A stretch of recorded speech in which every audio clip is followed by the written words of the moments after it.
WIKISPEED MegaHouse project. Here we are at the Bull Turn at Willow Springs Raceway.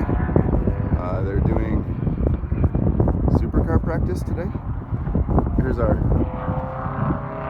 car hauler, more tracks, speedway, and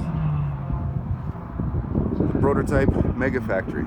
It's 4 high-cube shipping containers and then a nominal 20-foot tall 40-foot by 53-foot enclosure for building MegaFactory prototype shippable factories. We have 40 kilowatts of solar panels, 1,000 gallon of rainwater catchment, and cell phone boosting Wi-Fi. So we've got cell phone signal, solar for electricity and progress, and water for rainwater catchment and filtration. And then we do on-site compost. We're getting there. A little bit awesome.